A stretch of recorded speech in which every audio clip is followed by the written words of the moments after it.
Il était une fois, en l'an de grâce 2025, dans le monde de la gauche française, le royaume des noisettes.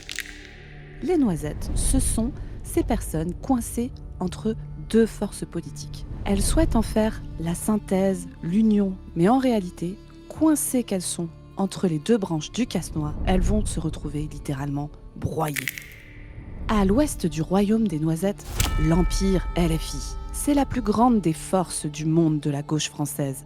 À sa tête, l'empereur Mélenchon qui mène ses troupes dans la bataille électorale, dans le but de pouvoir avoir l'hégémonie sur la gauche et un jour sur la France.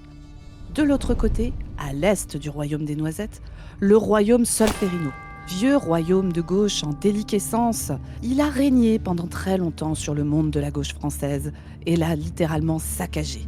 Néanmoins, à l'intérieur, tout le monde s'active fortement pour retrouver sa place déchue. Au milieu de tout ça, le royaume des noisettes, constitué de plusieurs maisons, car la situation est très compliquée quand on est une noisette en 2025. Au nord, la maison Picarde. Fière de son armoirie de la betterave, la maison Picarde est dominée par le roi de la noisette, François Ruffin.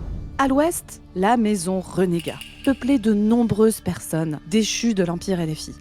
À l'est du royaume des noisettes, nous retrouvons la maison Douceur, le paradis de ceux qui rêvent de balades à vélo, de potage aux poireaux et de bonnes tisanes réconfortantes. Elle est dominée par la reine des noisettes, Marine Tondelier. Enfin, au sud du royaume, nous retrouvons la maison Saucisson. Il fut un temps lointain où la maison Saucisson était le fer de lance de la lutte. Portant fièrement les couleurs du communisme, elle emmenait des milliers de militants prêts à renverser l'ordre capitaliste. C'est dans ce contexte âpre et difficile que nous allons pouvoir vous raconter comment nos petites noisettes ont essayé de passer au travers de cette année 2025 et préparent l'année 2026. Nous plongeons dans le monde des noisettes. Acte 1, Maison Picarde, la déchéance du roi Ruffin. Nous nous retrouvons donc pour discuter de ce qui se passe au nord du royaume des noisettes, dans la maison Picarde, et pouvoir suivre un petit peu les aventures du roi Ruffin avec sa maison Picarde. Maison Picarde qui s'appelait jusqu'alors Picardie debout et qui s'est extrêmement finement renommée Debout. Pays du jeu de mots et de la mauvaise rime, mais surtout de la très mauvaise tactique politique, nous allons pouvoir regarder en détail ce qui s'est passé chez eux. Et pour ça, j'appelle mon camarade Chris. Chris, es-tu prêt à ravir l'esprit de Noël avec ce qu'il s'est passé dans la maison Picarde ? Eh ben ouais, carrément, c'est une maison intéressante, c'est une maison qui avait un bel avenir, à qui on promettait beaucoup de futur sur le royaume. On l'a vu en 2024, il y a eu une petite étincelle. T'as dit que c'était le pays du jeu de mots. Je pense qu'ils ont brûlé la chandelle par les deux bouts. Non, mais pourquoi je dis ça ? Parce que, tu sais, cette expression, elle est intéressante, parce que ça signifie de dépenser ses ressources et son énergie de manière un peu imprudente, sans vraiment penser au lendemain, aux conséquences. Et effectivement, Ruffin fait penser un peu à ça. C'est un type qui fait des trucs comme ça au coup par coup, en se croyant vraiment hégémonique, mais en fait, il perd de l'énergie et il passe du côté rénovateur de la politique, un peu une personne sortie de ça, à un type ridicule, voilà. Et donc son dernier fait de gloire, son dernier moment où il a été un petit peu en avance, c'est quand il a fait le NFP au soir de Nouveau Front Populaire. Il a réussi à marquer cette marque-là. Ça, c'était 2024, pour rappel. 2024, ouais. Sachant que, donc, il y a eu ce truc NFP. Alors, vous savez ce qu'on pense du NFP ici. On pense que c'était une stratégie qui était, on va dire, pas suffisamment aboutie pour anticiper le fait que derrière, il y avait le royaume Solferino qui allait se délecter de pouvoir se remettre un petit peu en selle, et que ça a un petit peu manqué de coup de pelle à l'est du royaume des noisettes.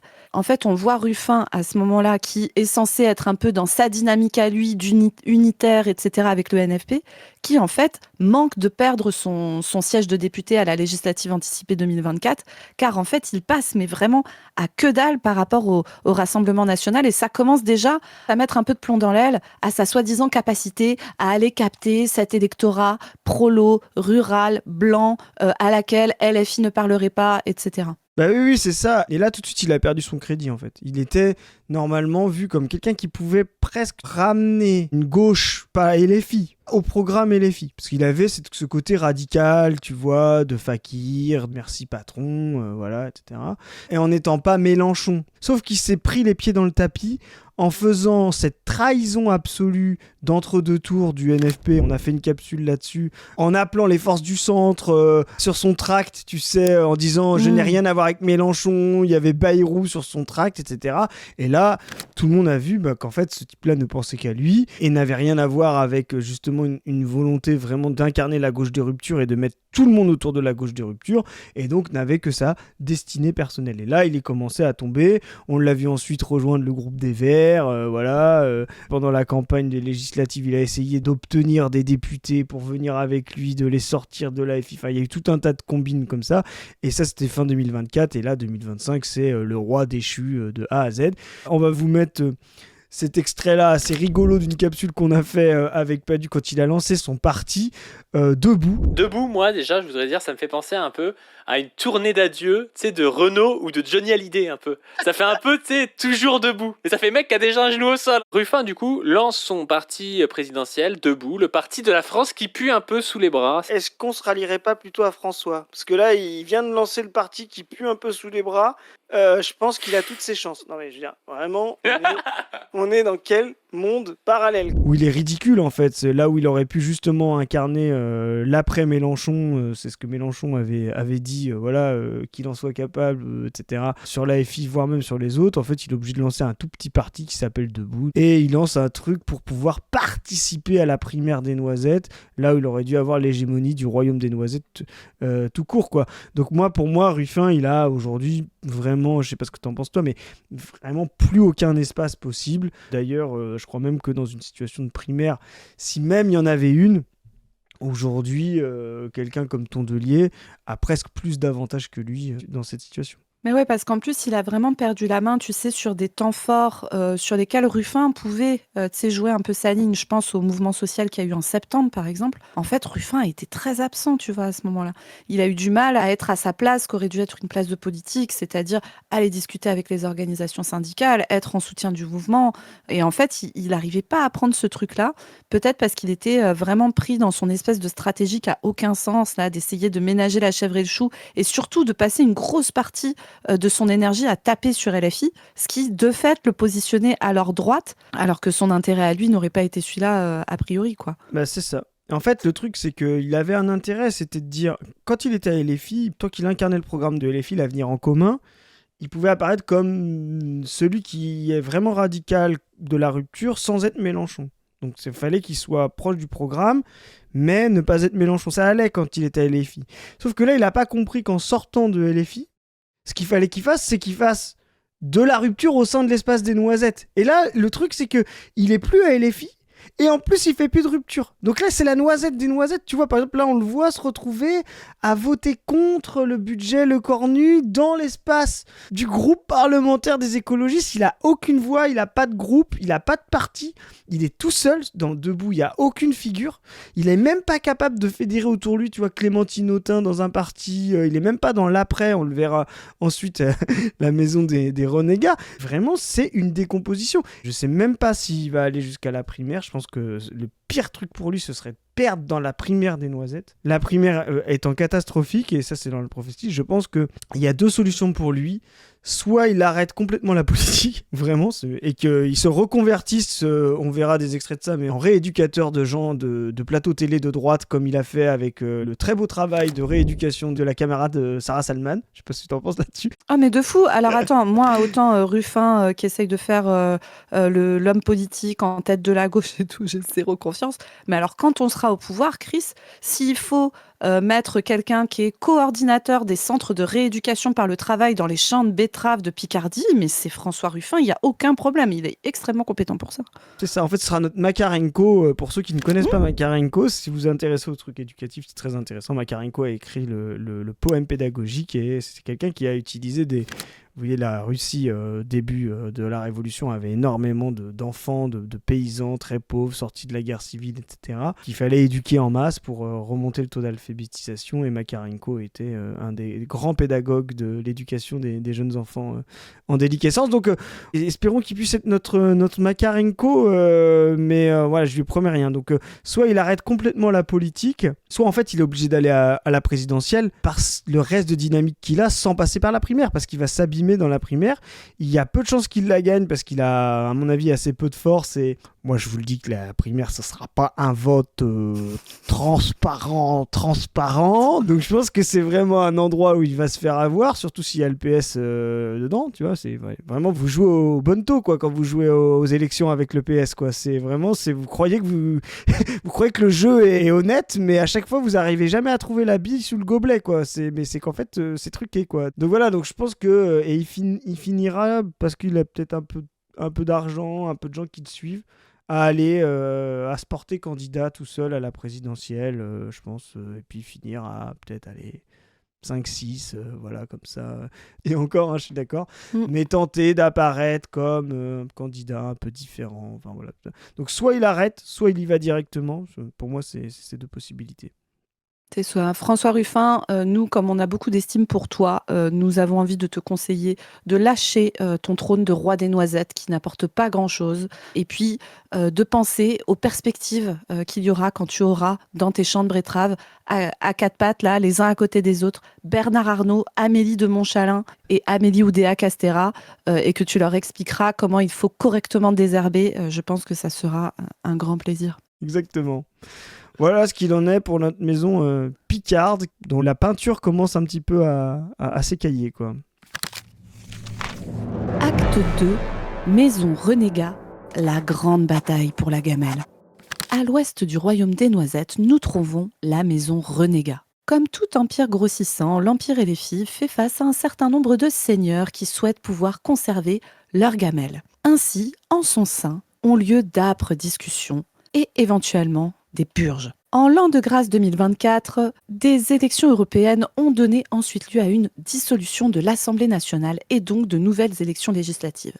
Quelle ne fut pas l'horrible surprise du baron et de la baronne de la Noisette, Raquel Garrido et Alexis Corbière, d'apprendre que leur seigneurie n'avait plus sa place dans l'Empire Éléphie. Leur colère n'avait d'égal que leur appétit pour la gamelle.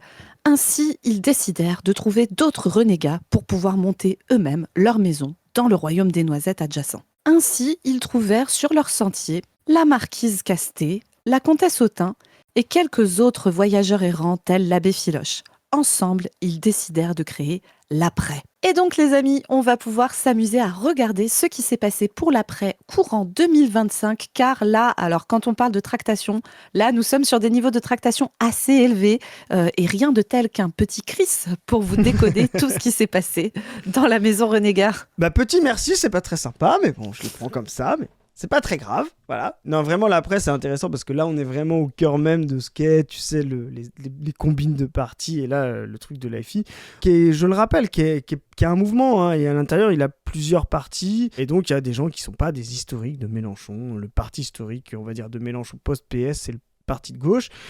Par exemple, quelqu'un comme Clémentine Autain n'en a jamais fait partie. On a vu dans l'acte 1, Ruffin n'en a jamais fait partie. Alors que Raquel et Alexis, eux, ils en ont vraiment fait partie. Daniel Simonet aussi, voilà, qui sont aujourd'hui à l'après. Ils étaient même au PS avec Jean-Luc Mélenchon. Hein. Donc c'est vraiment des vieux camarades qui ne le sont plus aujourd'hui. Et là, on voit vraiment ce que c'est la logique de problème de place, de ligne et tout. L'après, c'est intéressant parce que ça fait longtemps qu'il y a des clivages au sein, même il y en avait déjà au sein du PG entre Alexis, Raquel, Mélenchon, Simonet, des clivages de ligne et aussi des clivages de place et même aussi quelque part des clivages générationnels. Il faut savoir un truc, c'est que Mélenchon, dans cette gauche de rupture, il est la génération unique. Il y avait au tout début du PG des gens qui ont constitué le PG avec lui ou qui auraient pu le constituer. Il y avait Marc Dolez au tout début du PG qui était à peu près de la même génération que lui mais qui a un peu disparu. On pensait que Marie-Noëlle Lienemann aurait suivi, qui était quelqu'un de très proche de Mélenchon au PS. Je vous rappelle cette phrase incroyable de Jean-Luc Mélenchon qui est « Après la bombe nucléaire, il restera les cafards et Marie-Noëlle Lienemann ». C'est ça. Ouais, c'est vrai que pour ceux qui l'ont côtoyé. Moi, je pense que c'est un compliment. Hein. Oui, mais c'est toujours un peu ambivalent, mais oui, moi je le prends comme un compliment. Après, imaginez un monde repeuplé à partir de Marie-Noël Lindemann. Et des croisements entre Marie-Noël Lindemann et les cafards. Donc en fait, il est le seul de sa génération dans cette gauche-là. Et en fait, il y a une seconde génération, qui est celle de Corbière, Garrido, voilà. Puis une génération encore plus jeune, qui est celle que vous voyez maintenant, qui est vraiment les effectifs de la France Insoumise, les cadres de la France Insoumise, Manu Bompard, Mathilde Panot, etc. Voilà, il y a 2 générations d'écart. Et cette génération de Simonet, Corbière, Garrido a toujours voulu à un moment donné prendre la place de Mélenchon pour des raisons purement matérielles, comme ça existe dans tous les partis. Et jusqu'à récemment, donc 2024, où là vraiment ça commence à plus sentir bon. Ils étaient très alignés sur Mélenchon avec la France Insoumise, notamment Raquel et Alexis. D'ailleurs, même après 2017, dans la revue Regard, on en parlera, mais Raquel tapait sur sa copine Clémentine Autain pour dire qu'elle cherchait de la gamelle dans les médias pour taper sur Jean-Luc Mélenchon. Elle sait très bien, Clémentine, qu'il y a toujours une place au soleil médiatique pour quiconque veut être l'instrument de ce règlement de compte avec la France Insoumise. C'est ça qui est déloyal. Voilà, aujourd'hui, on voit où elle est, Raquel. Elle donne des informations aux journalistes de Libération pour écrire La Meute, donc bienvenue au club, Raquel. Tout ça, c'est vraiment constitué petit à petit, quand justement la FI a essayé de s'organiser et justement à distribuer les places de ce qu'on appelle sa coordination des espaces à des gens de la 3e génération dont on a parlé, sans leur donner de place à eux, notamment Ruffin, Autain, qui se croyaient comme des seigneurs importants. Eux ont réagi, et la chronologie est intéressante, en essayant de constituer, ça c'est les vieux trucs du PS, une espèce d'association entre eux qui serait un mouvement dans la FI. Comme avant, on constituait des associations, ce qu'on appelait des micro-partis au sein du PS pour pouvoir peser sur des lignes. C'est pour ça qu'ils voulaient remettre au sein de la FI ce qu'il y avait au PS, la démocratie interne, les courants et puis les votes de congrès. Donc il fallait constituer un micro-parti, une asso, un pôle qu'ils allaient appeler l'après, dont les statuts ont été déposés dès mai, c'est-à-dire avant la dissolution et les investitures. Et donc ce blabla autour de la démocratie, des courants, en fait c'est des blablas qui ont toujours été le cas sur le PS, c'est des blablas de place, c'est-à-dire de responsabilité dans le mouvement et de qui prend les meilleurs postes, quoi. D'autant qu'il y a eu un épisode très intéressant de leur rapport à la démocratie. Tu sais, c'est quand Bad Mulch, le fameux, oui, vous allez vous dire qu'on est fan de Bad Mulch, mais sachez on est que fan, on est un peu fan. Mais oui, premier degré, bien, regardez du Bad Mulch, c'est intéressant. Et c'est réciproque, je crois. Oui. Donc c'est un streamer politique qui avait décidé de s'inscrire à l'après, d'entrer dans le mouvement pour voir un petit peu comment ça se passait concrètement, la démocratie interne, etc. Et donc il s'est pointé, invité par l'abbé Filoche. Et figurez-vous que ça s'est moyennement bien passé, et notamment que Raquel Garrido n'a pas du tout apprécié qu'il se serve un bol de riz. Garrido qui nous dit sortez de la salle où on appelle la sécurité. Quoi ? Quand Raquel Garrido est arrivée, elle a vu que j'étais en train de manger mon bol de riz. Elle dit genre « Et on vous nourrit en plus de... » Ah la baisse quoi. Oh, mais ça, le mec a payé sa cotise. Alors franchement, moi, mon avis, c'est que c'est le meilleur move politique de Bad Mulch en 2025. Et donc on avait bien rigolé, mais en fait ça dit vraiment quelque chose de ce qu'est ce parti. C'est vraiment un parti avec assez peu de militants, qui est un parti de gens déçus de LFI, à la fois aussi pour des oppositions de ligne. Il ne faut pas faire penser que c'est que des histoires de gamelles, mais aussi quand même des histoires de gamelles. Et donc qui essayent de se recréer un espace dans tout ça. Et donc ils vont essayer d'exister à la primaire des Noisettes en envoyant la comtesse Clémentine Autain, qui déteste qu'on lui prenne sa place en interview, je vous rappelle. Bonjour, à la suite de ce qui vient d'être dit... Je peux peut-être commencer vous êtes une délégation de génération. Ah vas-y. Allez. Oui, non, bonjour. Mais c'est pas si on est de convenir. Vas-y. Non, vas-y. Non, vas-y. Allez, Benjamin. C'est le pire. C'est gueule. Rapidement, au nom de génération... Petit mouvement de... Pas terrible, le jeune. Ce qui est intéressant, ce que tu dis, c'est que c'est une recomposition de l'espace droite de la FI, mais aussi de l'espace gauche du PS. C'est vraiment, comme tu dis, ils ont été rejoints par Filoche, qui est franchement, pour les gens qui connaissent Cher pas, affilage, que dire?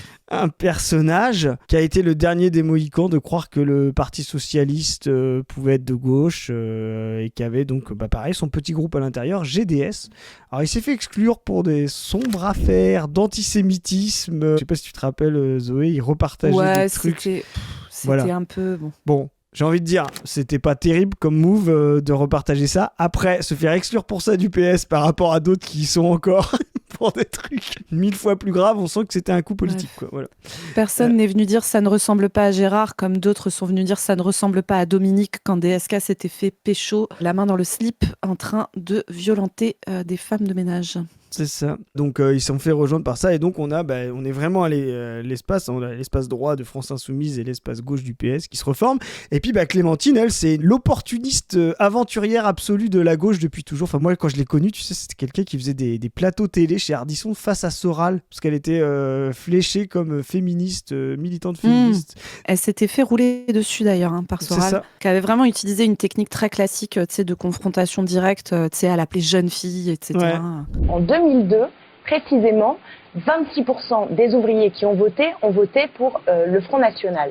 23, pardon, j'ai dit 26, C'est le premier parti ouvrier de France après non, l'abstention. le premier Après parti ouvrier de l'abstention. France, c'est l'abstention. Mais je viens de Eh le ben dire, oui, ma mais c'est petite pas jeune rien. fille. Je l'ai écrit 20 Mais fois. d'abord, mademoiselle et ma petite jeune fille, on va arrêter sur le plateau. Alors moi, je me suis tellement fait appeler jeune fille dans ma vie que systématiquement, j'appelle les mecs vieil homme quand on m'appelle jeune fille. C'est ma base. En général, ça les surprend un peu, puis après, tu peux leur rouler dessus en retour. C'est ça. Et donc, c'est vrai que Clémentine, c'est vraiment l'opportuniste aventurière. Elle a fait donc PCF. Ensuite, elle a fondé Ensemble, avec lequel elle était dans le front de gauche. Ensuite, elle a rejoint la France Insoumise. Ensuite, elle a fondé un nouveau parti où elle était proche de GES, etc. Enfin, bon, bref. Et là, elle est dans l'après. Et elle essaye, elle va concourir aux primaires des Noisettes pour pouvoir avoir l'hégémonie sur la gauche. Paradoxalement, elle a presque aujourd'hui plus d'avenir politique dans cette primaire que Ruffin. Parce que je pense que l'espace de la primaire, c'est effectivement une aile gauche du PS et une aile droite des électeurs qui se sentent aile droite de France Insoumise et aile gauche du PS. Voilà, mais pour vraiment ce cœur-là de petits militants qui attendent à tout prix l'unité de la gauche, peu importe le programme, peu importe la méthode. Tu sais, les gens qui vont voter à la primaire populaire. Tu vois, les gens qui ont été élus, je rappelle cette primaire populaire où il y a eu Taubira et tout. Je pense que quelqu'un comme Clémentine Autain coche plus les cases que Ruffin sur ce sujet d'être élu par cette masse-là de PCS qui sont très en haut, au milieu dans le graphique, qui vont aller voter à une primaire. Donc, elle a ses chances, Clémentine Autain. Je pense que c'est pas gagné pour elle, mais elle a ses chances et sa plus grande rivale, à mon avis, dans le concours, ce sera la reine des noisettes, ce sera Marine Tondelier. Voilà. Alors après, Chris, je sais que tu es un fin analyste politique, mais je note que tu as oublié un challenger car Bad Mulch s'est présenté, je crois, à la primaire des Noisettes. Moi, je suis team Bad Mulch tous les jours. Go Bad Mulch. On va peut-être organiser des collages avec On ne veut plus pour lui. Je pense que notre graphiste peut nous faire des affiches absolument parfaites. Il n'empêche que quand on arrivera au pouvoir, peut-être qu'on va te forcer à travailler, mais comme nous tous. Donc, à mon avis, y compris les responsables politiques. Donc, ça ne te permettra pas de t'échapper, mais on sait que on est des camarades et que à la fin, tu seras d'accord. Nous, on a fait une capsule il n'y a pas longtemps pour dire que jamais de notre vie on colle au premier tour Marine Tondelier. Par contre, non plus pour Bad Mulch, désolé Bad Mulch, au premier tour, on collera pas pour toi.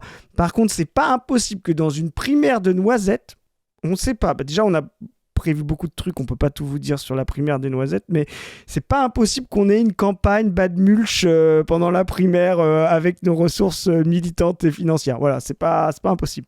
Bon bref, force à lui en tout cas, de tous, c'est celui qui me semble le plus sincère dans son engagement. Donc moi je le prends tous les jours. Faut juste qu'il devienne un peu communiste, mais ça c'est qu'une affaire de temps, je pense. Les forces matérielles et productives feront leur office. On en fait notre affaire.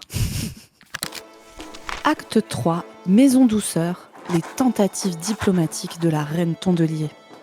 Nous partons donc à l'est du royaume des Noisettes, J'ai nommé la Maison Douceur. L'année 2024 n'avait pas été facile pour nos petites noisettes de la douceur des écologistes. Marie Toussaint, tête de liste aux européennes, qui est normalement l'élection phare de cette maison, avait décidé de placer sa campagne sous le thème de sa maison, c'est-à-dire le thème de la douceur. Cela a été un immense ravissement pour notre pays, car nous avons pu voir Yannick Jadot faire de la boutithérapie.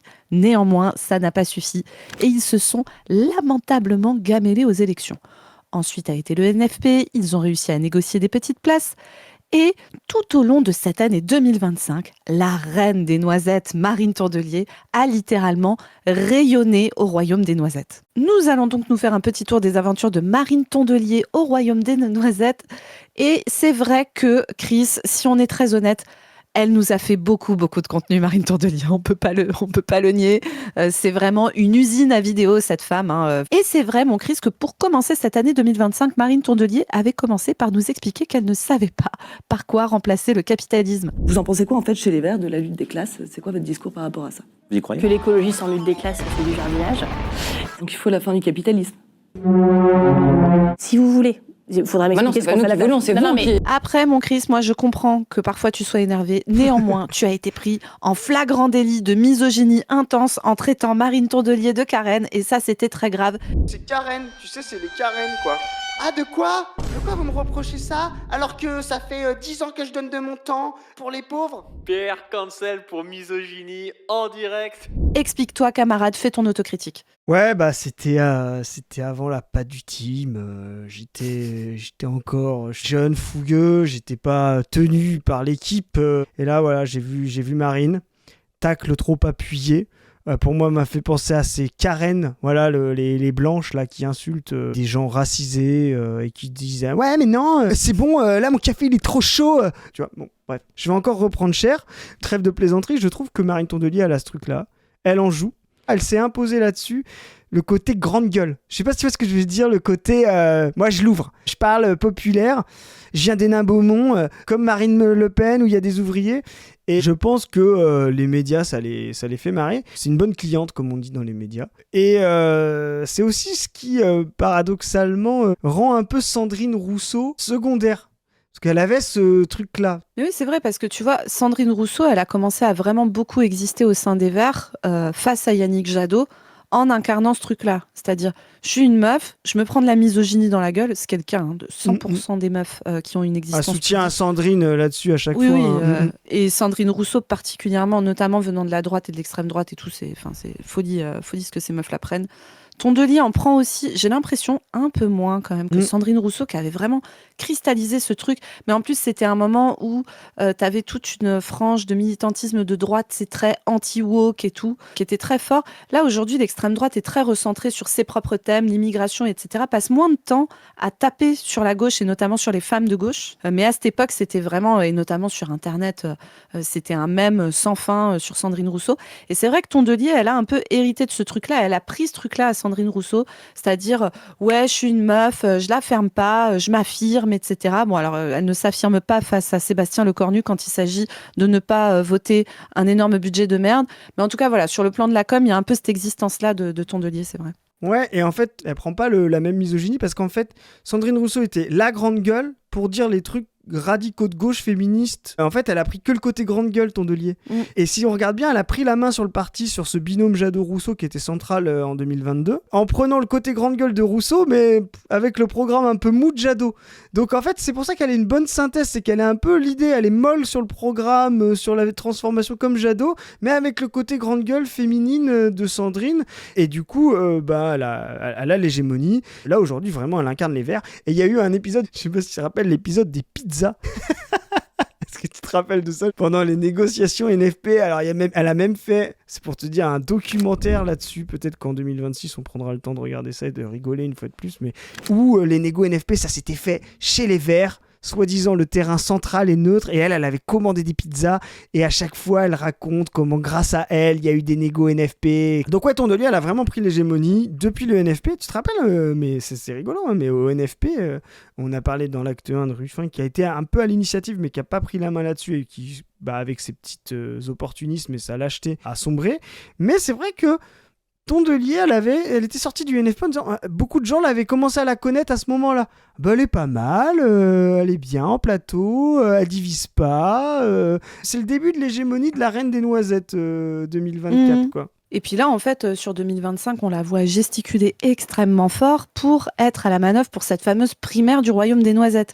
Et si vous vous souvenez, il y avait eu notamment cette incroyable réunion que nous, on avait appelée le flop populaire, qui était cette réunion de lancement de leur fameuse primaire, où ça faisait de la peine. Et il y avait Marine qui était là et qui trouvait ça vraiment pas sympa que LFI se soit pas joint aux convives, etc. Et en fait, la réalité, c'est que Marine Tondelier, on a sorti une vidéo sur elle il y a pas longtemps, là, suite au budget, parce que, donc, pour vous le redire, hein, les écologistes se sont abstenus au moment du vote du budget de la sécurité sociale, ce qui a permis au budget de Le Cornu de passer 149.3. Et en fait, la réalité, c'est que Marine Tondelier fait partie de ceux qui ont le plus besoin d'une primaire pour pouvoir exister, pour que son mouvement politique existe. Et d'ailleurs, elle emmène la totalité de son parti derrière cette idée. Et pour que cette primaire puisse avoir lieu, c'est pour ça qu'elle fait des petits arrangements avec Faure, etc., pour pas faire tomber Le Cornu, parce que Faure, au sein de son parti, où il y a plein de gens qui n'ont pas du tout envie de cette primaire, a besoin que le budget soit voté pour pouvoir se légitimer, rester en place, pas donner de place à la droite du PS qui veut le buter. Et donc, elle se retrouve à faire cette espèce de jeu avec lui pour absolument que cette primaire ait lieu, en espérant bien sûr la gagner. Ouais, c'est ça. Le royaume des noisettes, c'est des gens qui évitent d'être des noisettes. Voilà. Et pour éviter d'être une noisette, Marine Tondelier, ce qu'il lui faut, c'est être le candidat de la gauche, parce que si elle reste que la candidate des Vertes, elle va devoir se présenter. Nous, c'est ce qu'on a prévu dans la prophétie. Notre plan, annoncé par le graphique, et aussi qui nous fait le plus plaisir, c'est ils vont jusqu'au bout du truc de primaire, qu'on se marre vraiment tout 2026 avec Zoé et Padu. Voilà, si ça échoue avant, on n'est pas bien. Et à la fin, ça ne marche pas. Et ils sont obligés d'aller au premier tour en tant que noisette. Et effectivement, bah, vous voyez, Marine Tondelier, c'est une noisette par définition au premier tour. S'il y a une candidature verte, comme depuis 20 ans, ça sera toujours 2, 3, 4%. Voilà, donc c'est ça qu'elle essaye d'éviter. Et elle sait qu'en étant juste la candidate des écologistes, c'est impossible pour elle d'être à 15, 20 dans une élection présidentielle, il faut qu'elle soit la candidate de la gauche. Donc elle taille un truc exprès pour elle. Et elle est tellement orientée vers ce truc-là que tu as parlé de la réunion du flop populaire. Moi, je me rappelle aussi une bonne vidéo, la réunion du cassoulet, où là, elle commence à nous dire, mais peu importe si c'est Glucksmann ou Mélenchon, on sera derrière. On n'a pas le choix que d'organiser une primaire de la gauche et des écologistes où tout le monde est le bienvenu. Il y a déjà François Ruffin qui est candidat, il y a Clémentine Autain qui est candidate, il y aura dans les semaines à venir une candidature écologiste et puis il y aura une ou plusieurs candidatures socialistes. Et donc, je le dis à Raphaël Glucksmann parce que c'est lui qui est là aujourd'hui, il est attendu de pied ferme dans cette primaire et je le dis aussi aux Insoumis que s'ils ne viennent pas, ils porteront la responsabilité de ne pas être venus. Des éléments de langage en disant mais ça peut être un programme libéral atlantiste, ça peut être un programme de rupture protectionniste, peu importe, tant qu'il y a quelqu'un qui est élu, je me range derrière. C'est bidon. En fait, ce qu'elle essaye de dire, c'est qu'il faut absolument que ce truc-là, je vais le gagner, et après les gens se rangeront derrière moi. Alors moi, je vais dire, non seulement, 1, ça va peut-être difficilement se tenir, 2, c'est pas sûr que tu gagnes, et 3, personne se rangera derrière toi, Marine. Mais nous, bon, voilà, on a déjà dit, on est comme dans Colombo, hein, on sait comment ça va finir, mais on attend juste le plaisir de voir comment ça va se dérouler. À mon avis, pour moi, la fin de l'aventure écolo, c'est vraiment une séquence, si on prend un peu plus lointain et qu'on fait de l'analyse, le parti écologiste a toujours été un parti un peu bizarre, avec des statuts bizarres. Il faut savoir un truc, un des premiers trucs qu'elle a fait, Marine Tondelier, c'était de vouloir changer les statuts pour avoir une démocratie plus simple, parce que c'est une usine à gaz de toutes les tendances, vous imaginez même pas. Elle avait échoué là-dessus quand elle était arrivée présidente du groupe, enfin du parti. Et c'est à mon avis pour moi la fin de ce mouvement-là. Aujourd'hui, l'écologie est un axe de transformation que tous les partis de rupture, qu'ils soient communistes ou franchement anticapitalistes, doivent avoir. Mais l'idée même d'un parti écologiste n'a plus de sens. Et donc pour moi, le mouvement Les écologistes qu'elle essaye de rassembler et qu'elle essaye de mettre en tête de la gauche, pour moi, est voué à l'échec et c'est la fin d'une séquence politique. La fameuse séquence politique de la confusion fermée par la moïsation. Et dans cette moïsation, l'espace des Verts n'a aucun sens. Ouais, je suis totalement d'accord. En plus, tu vois vraiment comment ce parti, c'était n'importe quoi. Leur prime, ça a été quand ils ont fait 16% aux européennes avec Daniel Cohn-Bendit. Enfin, je veux dire... Daniel Cohn-Bendit version, alors pas version qu'aime bien les petites filles de 5 ans et qui se fait appeler Dany le Rouge dans les années 70. Vous savez, quand une petite fille de 5 ans et demi commence à vous déshabiller, c'est fantastique. mais version bonne conversion néolibérale, bien conservateur, bien anticommuniste, bien tout ce qu'on veut. Après, sur son rapport aux petites filles de 5 ans, je ne sais pas s'il avait changé depuis, j'espère. Mais oui, l'existence de ce parti n'avait de sens que quand l'écologie n'était pas un sujet politique. Aujourd'hui, ça allait. Et surtout, penser l'écologie ne veut rien dire en soi. Il y a une écologie d'extrême droite. Les gens ont des cris de surprise quand ils voient un mec comme Hugo Clément aller parler avec le Rassemblement national et que lui arrive la bouche enfarinée en disant « Oh mais l'écologie, ça appartient à tout le monde, etc. Brigitte Bardot, elle aime bien les animaux. » Et en fait, il y a une vraie pensée écologique possible d'extrême droite. L'écologie en soi n'est pas un positionnement politique, c'est un thème. Et ce thème peut être traité de manière totalement différente en fonction de votre appartenance politique. Ici, on pense qu'il n'y a pas d'écologie possible à penser sans transformation profonde du mode de production et donc sans s'attaquer au capitalisme et surtout sans proposer le communisme en face. Parce que c'est en se réappropriant les moyens de production, etc., qu'on pourra avoir la main sur la manière dont on produit, la manière dont on achemine les choses et qu'on pourra décider, planifier, etc. Le problème avec des gens comme Marine Tondelier, c'est qu'ils ne savent pas par quoi on remplace le capitalisme. Donc, encore une fois, on va redire cette phrase qu'on a dite plusieurs fois, mais l'écologie est une chose trop sérieuse pour la laisser aux écologistes. Voilà. Et pour finir là-dessus, pour montrer à quel point c'est un parti qui existe justement comme le centre un peu, pendant la période de confusion, en fait, il commence à vraiment faire des gros scores, européenne 2019 notamment avec Jadot, quand justement le PS commence à sombrer. En fait, c'est les mêmes populations en haut dans le graphique à droite qui justement orphelins du PS, orphelins du Macron qu'ils estimaient en 2017 au-dessus des partis pour transformer la société, se raccrochent à Jadot parce que c'est un espace de confusion dans la déliquescence du PS. Une fois qu'il y aura vraiment deux grosses forces, ils seront obligés de choisir entre la gauche d'accommodement, comme on dit, et la gauche de rupture. Bon voilà, écoutez, pour conclure sur la maison douceur du royaume des noisettes, ce qu'on peut dire, c'est que vraisemblablement, ils vont tenter leur processus de primaire. Bon, plus ça va, plus on se dit que ça va vraiment pédaler dans la semoule, puis capoter, quoi. Et si c'est le cas, Marine Tondelier va se présenter seule parce qu'elle n'aura pas le choix. Elle dira oui, mais en fait, personne n'incarne l'unité comme moi, je peux le faire, etc. Et donc, elle ira quand même, coincée qu'elle sera entre les deux pinces du casse-noix, LFI, et le candidat centre-gauche, probablement du Parti socialiste. Et donc, ensuite, elle va perdre. Elle va faire... si elle dépasse les 5%, c'est qu'elle a vraiment eu de la chance, je pense. Et puis, de toute façon, moi, je pense qu'effectivement, ce parti va être voué à une longue déliquescence. Et d'ailleurs, on le voit même au niveau des bases. Les bases se séparent entre les deux pinces du casse-noix, en réalité, chez les Verts. Parce que la ligne Jadot, par exemple, est une ligne qui est extrêmement, extrêmement proche de la ligne du Parti socialiste. Et inversement, au sein des bases militantes des Verts, il y a beaucoup de gens qui sont beaucoup plus proches de la vision de LFI, quoi. Je rappelle qu'elle a été désignée comme candidate à la présidentielle et donc à la primaire récemment, là, en décembre, par son parti, avec 6800 votants. Pour info, la présidente de la Brèche nous a donné l'objectif de 500 000 adhérents à la fin 2026. Donc, oui. Évidemment, oui, bien sûr. Donc voilà, fin de la moïsation. Moïsation chez les Verts aussi.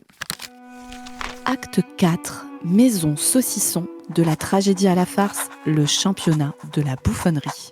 La maison saucisson n'est aujourd'hui plus que l'ombre de l'ombre de l'ombre de l'ombre d'elle-même.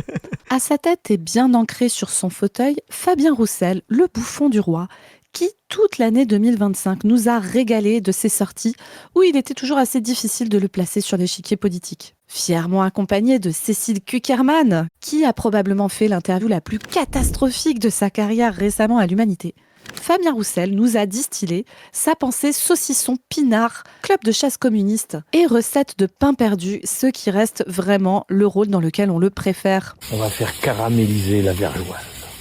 Donc les amis, on va regarder un petit peu le PCF. Alors comme vous le savez ici, nous sommes communistes, mais nous ne sommes pas au Parti communiste français qui dans sa forme actuelle ne nous convient pas du tout et n'a objectivement plus grand-chose de communiste. On va regarder un petit peu comment s'est passée l'année 2025, notamment pour Fabien Roussel, sachant qu'en 2024, il s'était déjà grandement illustré, notamment en ayant la finesse politique de parler de problèmes de tractation, de négociation et d'alliance dans le TGV, littéralement, devant tout le monde. Pourquoi pas, hein. Enfin, moi, je veux dire, je suis désolée, hein, mais imaginez ce gars en responsabilité qui doit négo entre l'Iran, les États-Unis et la Russie.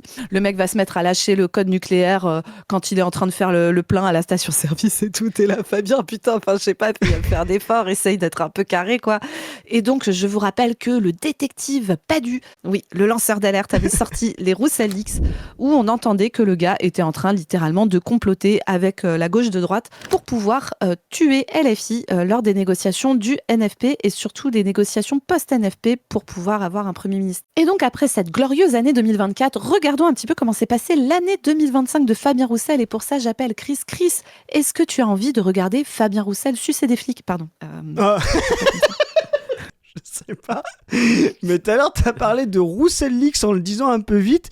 Et j'ai entendu Roussel X. Et du coup, je me suis demandé si c'était une sextape ou quelque chose comme ça. Et vu ce que tu me demandes, voilà. Donc je précise que c'est bien des Roussel Leaks et non pas du Roussel X. Ne tapez pas ça dans les sites. Franchement, voilà, Fabien fait ce qu'il veut, tu vois. Moi, j'ai pas de soucis. J'ai pas spécialement envie de regarder les sextapes de Fabien, mais après, si c'est son kiff et que les gens qui sont avec lui sont d'accord. Non, mais si je dois faire un bilan de 2025, là, on est sur la continuité de 2022, 2023, depuis que Fabien Roussel a repris la main sur Pierre Laurent en 2018 sur le parti, qu'il est dans cette stratégie de nostalgie. PCF is back, là, à faire de la nostalgie, la vieille France, la vieille classe ouvrière, la tradition.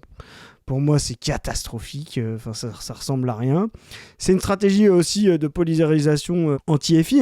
La stratégie Laurent était la stratégie du Front de gauche, donc de l'alliance avec le parti de gauche, l'ancêtre de la FI. Et là, on a cette polarisation avec anti-FI. Donc tout ce que fait Roussel est destiné à taper sur la FI. C'est pour ça qu'il est le meilleur client des médias et le candidat de gauche préféré, soi-disant, des Français, parce que il ne comprend pas que dans tous les sondages, on essaye de faire croire que l'AFI est le parti le plus détesté des Français. Et donc, le gars de gauche qui tape le plus sur l'AFI est le candidat le plus aimé. Comme par hasard, du coup, oui, effectivement. Comme l'avait bien dit un jour Raquel, en parlant de son ancienne meilleure nouvelle, future meilleure copine, je sais plus trop, avec Clémentine Autain, il y a toujours de la place dans les médias pour quelqu'un qui tape sur Jean-Luc Mélenchon. Ça, Roussel l'a très bien compris. Donc je dirais, depuis Roussel, allez, on va faire que 2025. Je vais citer un ancien premier secrétaire du Parti communiste français, Georges Marchais. Bilan globalement négatif. Alors lui, il avait dit positif, mais 2025 pour Roussel, bilan globalement négatif. De plus en plus la sécurité. Enfin, on l'avait vu avant 2025 défiler avec Zemmour. Tu te rappelles cette manifestation avec des flics qui disaient le problème de la police aujourd'hui, c'est la justice qui les empêche. La dinguerie, hein. Ouais, il y a trop vraiment quoi. Il y a trop de pouvoir judiciaire pour empêcher que les flics fassent ce qu'ils veulent dans un monde où les flics tuent au quotidien. Vraiment, on l'a vu parler de sécurité. Tu te rappelles d'une capsule qu'on avait fait je te laisse. Oui, où on le voit dire des dingueries absolues, aller totalement dans le sens des questions droitières au possible de l'intervieweur. Et c'était vraiment hallucinant. Je suis pour qu'on ait cette réflexion de durcissement des peines, de faire en sorte que quand on commet un délit, on soit plus sévèrement sanctionné. Mais Ruffin fait un peu ça, mais Roussel l'a poussé à son paroxysme ou à sa parodie, je sais pas trop comment on peut dire, de la sécurité, la valeur travail. Ça, c'est un des gros sujets, là, de parler de travail comme la droite. C'est assez... Parler de gauche des allocs, notamment. Ouais, de la gauche des allocs. Donc voilà, le douanier Roussel, c'est vraiment ça. Et on y avait eu aussi, tu te rappelles, on avait fait, c'était un début du graphique. Ils avaient aussi, pareil, des punitions hyper pénalistes sur la légalisation des drogues. Oui. On avait vu des prises de parole, notamment du MJCF, qui étaient catastrophiques sur... là, ça parlait spécifiquement de cannabis, mais globalement sur les substances psychoactives avec des prises de position, qui non seulement sur un plan de la santé, sur un plan politique et tout, n'ont aucun sens, mais qui en plus, tu vois, le pire, si tu veux, c'est que je sais que quand ils prennent ces positions, c'est pareil quand ils disent des trucs pro-flics et tout, c'est qu'ils sont là et ils se disent « Ah, mais alors, comment on va parler à l'électorat populaire des campagnes ? Bon, cet électorat populaire des campagnes, quand on regarde vite fait, ils sont anti-cannabis, ils sont pro-flics et ils sont racistes. Donc, on va essayer de dire des trucs qui vont aller dans leur sens, quoi. » Et ça, vous l'aviez bien développé quand vous aviez parlé de Cécile Cukierman, et puis c'est des choses dont on parle souvent en vidéo. Mais en fait, faire de la politique, c'est pas s'adresser aux gens tels qu'ils sont actuellement. C'est s'adresser aux gens de la manière jusque là où on peut les emmener. C'est-à-dire penser le possible et pas penser l'actuel, le concret, le réel du moment. Les appels au réel, c'est des trucs de droitard, d'accord ? C'est des gens qui se disent que les choses ne peuvent pas changer, ne peuvent pas bouger. Non, c'est pas vrai, et particulièrement sur les prises de position sur le cannabis. Alors, en dehors du fait que sur le plan de la santé, etc., c'est ridicule d'être pénaliste là-dessus. Mais même sur le plan, on va dire, purement électoral, on avait regardé avec le graphique comment se positionnent les gens. Et en fait, globalement, les vieux sont très anti-cannabis, les jeunes le sont beaucoup moins. Et si le Parti communiste français, même en étant complètement teubé sur la question dans le fond, avait envie d'avoir un peu d'intelligence politique, ils n'auraient pas tenu une position aussi bête, quoi. Et ça, c'est en règle générale, moi, tu vois, en plus, on en parle souvent, Chris, mais on fait partie des gens de gauche qui vivent en ruralité. C'est insupportable de condescendance, la manière dont ils ont de s'adresser à nous. Alors, je sais qu'ils ne me parlent pas à moi personnellement, mais en tout cas aux gens qui habitent chez moi, comme si c'était des abrutis, d'accord ? Et la réalité, quand vous regardez le graphique, et ça fait mal, mais c'est une réalité, hein, quand vous regardez comment se répartit l'électorat de Fabien Roussel dans le graphique, il parle exactement aux mêmes catégories sociales que Éric Zemmour. Ça ne veut pas dire qu'il a le programme d'Éric Zemmour, hein, qu'on s'entende bien, mais il parle au même type de gens. Il parle à des vieux retraités et il pèse 2%. C'est intéressant ce que tu dis parce qu'en fait les gens ils ont l'impression que quand on est dans le même espace du graphique, on a les mêmes idées. Non, on a les mêmes visions du monde. Mais ces visions du monde, elles s'incarnent dans des idées différentes et des idées très oppositionnelles. Vous voyez, vous avez Mélenchon et Marine Le Pen qui sont dans les mêmes espaces. Ça veut dire qu'en fait, il y a des possibles extrêmement opposés pour résoudre les problèmes de ces mêmes gens. Ce qu'on va dire avec Fabien Roussel, c'est qu'il règle les problèmes de gens vieux, un peu propriétaires, un peu dans le confort.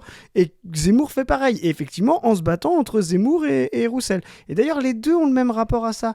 Essayer de parler de la nation, de la tradition française, de ce qu'on est empêché. C'est les mêmes trucs. Ce que font beaucoup moins quand on regarde bien Marine Le Pen et Mélenchon. Ils sont dans des problèmes beaucoup plus concret, de pénurie, de comment on organise la production, etc. avec des pactes racistes des deux côtés, mais c'est pas la même façon de traiter les idées parce que c'est pas les mêmes populations qui n'ont pas les mêmes problèmes.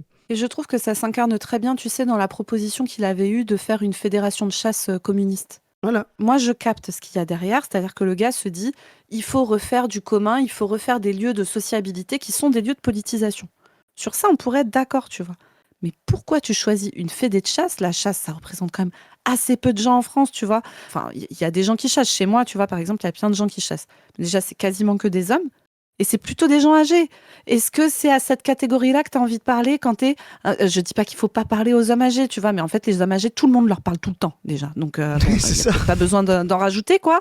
Et en fait, les classes révolutionnaires actuellement, putain, t'es communiste, d'accord ? Les classes révolutionnaires actuellement, les classes qui ont un intérêt à faire changer profondément le système, est-ce que tu crois que c'est les vieux mecs blancs de campagne ? Non.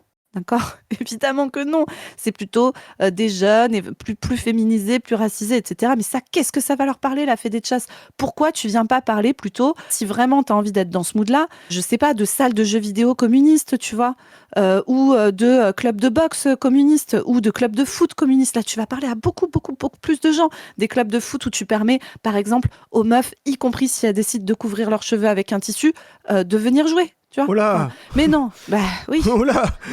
À un moment, si tu veux faire l'unité de ta classe, il va falloir réfléchir à qui tu parles, à qui tu as envie de parler. Et je trouve que cette proposition, en plus, on va pas rentrer dans le débat. Moi, je suis pas une anti-chasse pure.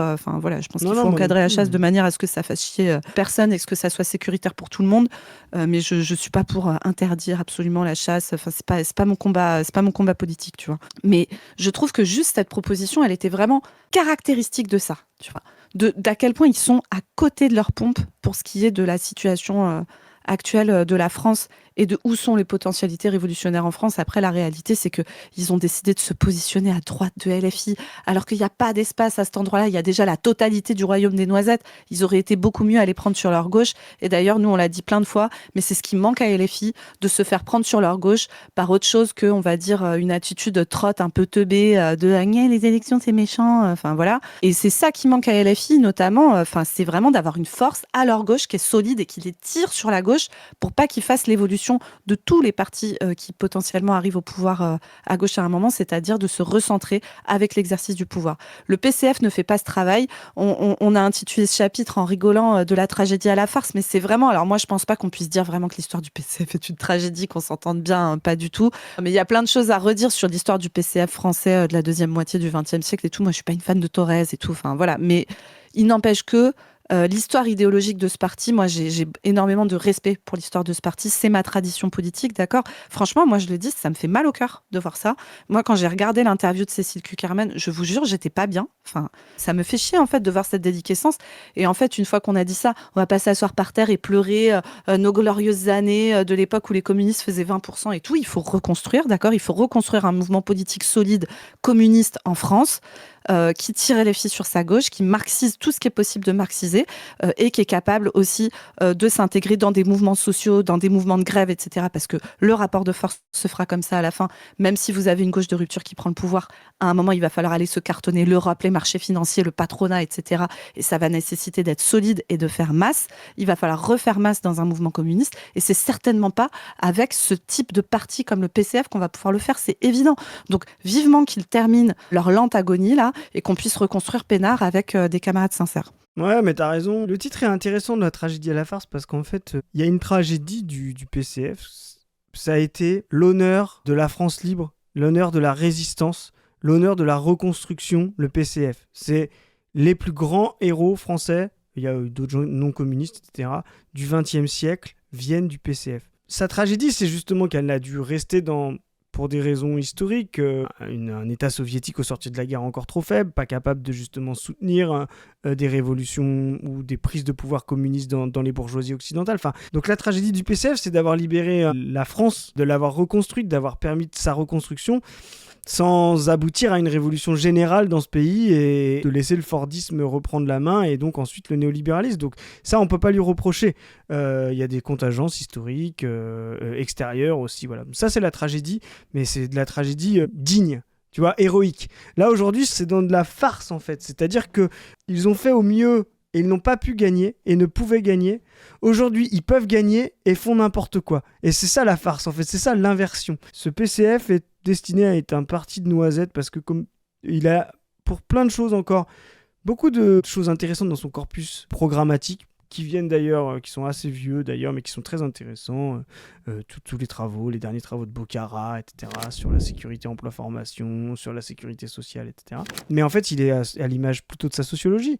Il reste qui au PCF aujourd'hui ? Des vieux cadres retraités qui tiennent des fédérations et des étudiants en dehors du rapport de production. Donc ça donne des gens extrêmement limités sur l'espace du graphique, c'est-à-dire leur rapport salarial, qui sont tendance de fait à l'idéalisme, à l'écart des questions matérielles, et donc ça donne des propositions et des communications totalement idéalisantes, totalement délirantes, et malheureusement c'est un idéalisme en plus qui donne du crédit à la droite. Toutes les logiques de Fabien Roussel sont ce qu'on appelle du dog whistle, ou en tout cas de l'imaginaire de droite, les ouvriers de la sécurité, le pinard, pas mettre le voile, enfin vraiment c'est des gens qui sont contents d'être premiers dans les sondages au niveau des Français sans se rappeler qu'il y a encore beaucoup de Français qui sont dans le conservatisme et la réaction. Et donc, quand vous êtes premier dans ces sondages-là, vous êtes premier pour les conservateurs et les réactionnaires, et donc des gens qui ne voteront jamais communistes, quoi, qui sont profondément anticommunistes. Donc, c'est une farce, des fois qui nous amuse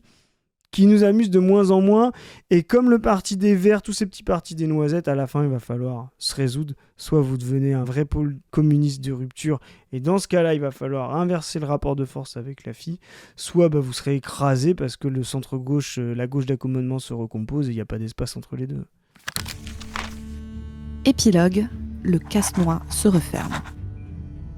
Nous avons donc pu suivre toutes les aventures de nos petites noisettes au royaume des noisettes. Tout cela est bien amusant et bien rigolo, mais il va falloir revenir à la réalité. Leur voisin d'Est, le royaume de Solferino, n'a pas dit son dernier mot. Le royaume de Solferino décida d'envoyer comme émissaire le valet de la noisette, Olivier Faure. Lui-même en difficulté dans son propre royaume, le valet des noisettes espère pouvoir rallier tout le monde derrière lui et ainsi sauver sa propre peau dans son propre royaume. Pourtant, cette fin d'année 2025 nous permet d'entrevoir le terrible destin qui lui est dévolu. à l'instar du chevalier errant Raphaël Glucksmann, qui un temps semblait être adoubé par le royaume de Solferino, Olivier Faure voit bien que le patriarche François Hollande est toujours à la manœuvre. Le valet Olivier Faure espère beaucoup de la grande foire à la noisette qui se prépare avec cette primaire de 2026. Au loin, l'ombre de l'empire LFI et du royaume Solferino plane. D'un œil gourmand, il regarde la salade de noisettes se constituer et se prépare à refermer les pinces du casse-noix. Et comme nous ne sommes pas dans un conte patriarcal de Médeux, nous n'allons pas terminer par le fait qu'ils vécurent heureux et eurent beaucoup d'enfants, mais terminer par le fait que ça a été extrêmement agréable pour nous de suivre toutes ces noisettes à la pâte du team avec vous. On tient à rappeler que tout ce qu'on fait ici est un travail collectif, c'est le travail de notre association La Brèche, particulièrement sur la pâte du team. Vous savez que travaillent également des monteurs et un graphiste sans qui rien de ce contenu ne serait possible. Et donc on espère que ce petit conte de Noël vous a plu. Chris, est-ce que tu as envie de dire un petit mot de la fin ? Bah non, merci à tous pour ceux qu'on a commencé à rencontrer dans le deuxième semestre, dans la vraie vie IRL, comme disent les jeunes de nos jours. Les gens qui nous laissent des coms, les gens qui ont laissé des coms, qui ont laissé des mails, qui ont laissé des coms sur les cagnottes, qu'on donnait aux cagnottes, franchement. Mais si vous voyez ce qu'on aviez projeté comme nombre de vues, comme soutien au début d'année 2025 et ce qu'on réalise aujourd'hui, c'est incroyable et tout ça c'est grâce à vous, donc c'est super. Dites-vous bien que vous avez mis la barre haut en nous faisant confiance. On va essayer d'en être digne et on va mettre la barre encore plus haut pour 2026. Là, je laisse la présidente finir, mais il y a vraiment des trucs incroyables et donc merci à tous, vous êtes extraordinaires. Et c'est grâce à votre énergie, votre enthousiasme, la façon dont vous allez sortir de chez vous pour faire ce que vous pouvez, faire ce que vous savez, ce dont vous avez les moyens, le temps, les petites ressources à votre échelle. Il n'y a pas de petits acte militant. On sait que grâce à vous, on va transformer les choses. Vous nous donnez de l'énergie, on essaye de vous la rendre et c'est comme ça qu'on va transformer les choses et montrer que nous sommes la lame de fond, les réactionnaires sont l'écume et le tsunami progressiste égalitaire va déferler en France et dans le monde. Exactement, et si vous voulez le voir advenir, je vous rappelle que nous regarder et nous financer, c'est super sympa, mais que ça suffit pas. Et donc, on vous invite très très fort, comme vous le savez très souvent, à rentrer dans des orgas, des collectifs, des partis, des syndicats pour pouvoir faire avancer une ligne. Il nous faut des forces militantes dans ce pays, il nous faut reconstruire des mouvements de gauche et nous, on a envie des mouvements communistes de masse.